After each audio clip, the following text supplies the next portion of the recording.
in these cases, we have to understand that the question of group trauma in terms of identity, the question of group trauma can be displaced. If you look at the amicus brief in Michigan that Cobra filed, what Audrey and them argued was that harm, in fact, is the standard. It shouldn't be race. It shouldn't be race. In other words, you don't need to use a rationale of diversity as a way to try to whistle past the graveyard of strict scrutiny because you've said black people, which means they think black people, race, race, strict scrutiny. Huh. Okay. Compelling state interest? What's the compelling state interest? Diversity. Oh, that helps us, right? Yeah. Okay. Well, diversity. Then we'll carry that for a while, and that's able to sneak affirmative action, keep going. They can wipe that out though, and then it's like, okay, is it narrowly tailored enough? Well, I don't know. Anthony Kennedy, can we use class as a proxy for race? Them people in California, can we use lineage as a proxy for race?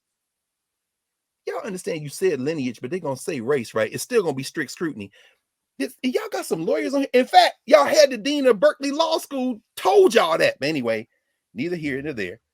There's another way of doing it. Why do you keep going the Mother May I route? You need to blow up the game. Make them read the 14th Amendment and look at the legislative history, which is what Audrey and them were arguing in their amicus to the Michigan case when they said the 14th Amendment is not purely a colorblind enactment. And that language colorblind comes from the dissent in Plessy. It's not in the Constitution. It's judge-made law, which means it could be unmade by judges. Wouldn't it be nice if Ketanji Brown Jackson started saying, you know what, I'm on here now. Let's get to work. All them nights of studying, I'm getting ready to come in here and reinterpret this whole thing because that's what they doing. And what Audrey and them said is the 14th Amendment is not purely a colorblind enactment, but it's a necessary legal tool for equality in the aftermath of chattel slavery. Use of the 14th Amendment to strike down reparations for African Americans is strikingly in opposite to its purpose, language, and intent. What they argue is you don't have to evoke race. The legal cause of action is common injury. Oh, so then the question becomes, where did the common injury occur?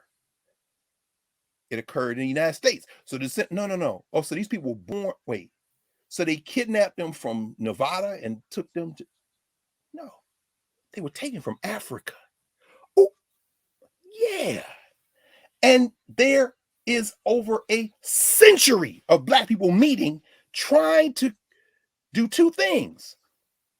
Number one, come up with a common idea of blackness that isn't just demographic, that may indeed originate with the common injury, which means it's about whiteness, not blackness.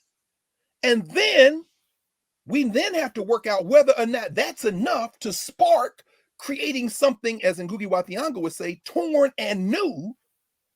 That means our common collective notion of self-determination doesn't predate the common injury, but because of the common injury, can we come up with a concept that is adaptive to the modern world? Or as this young sister, where did I do her book? Here she is.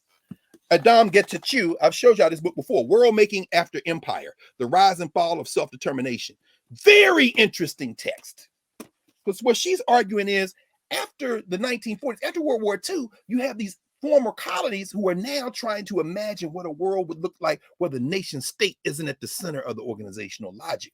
Or if it is, at least temporarily, we can overflow the boundaries of that and come up with a common humanity, perhaps even beginning with ourselves. So while you Negroes is running around trying to find 3 pieces of paper, pay for a damn DNA test so you can get 50 cents that ain't even been put into any damn legislation yet, other people are saying, why are you accepting that Mother May I approach?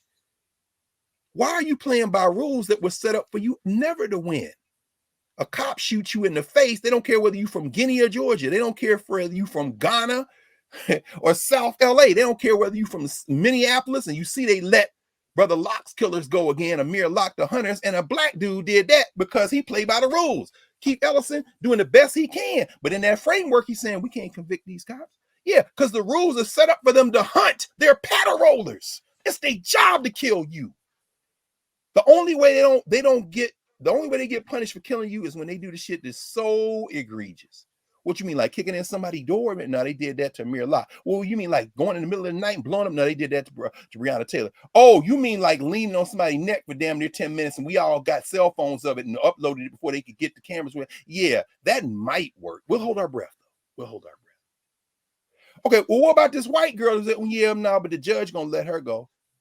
The white judge? No, she was Asian. What the hell's happening here? You understand? All of this is socially constructed fantasy, and it's only going to change when you combine what's happening in the rooms we started talking with the work outside the rooms. You don't isolate yourself, ADOS and FBA. You expand your vision.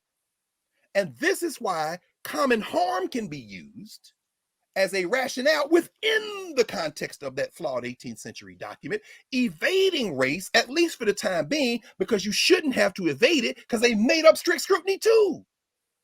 And compelling state interest. Judges, not the Constitution, because if you go by the strict language of the Civil War amendments, none of this should be an issue. Lewis Powell and them boys effed that up in the 70s. That white supremacist. Yeah, go read the Powell Amendment.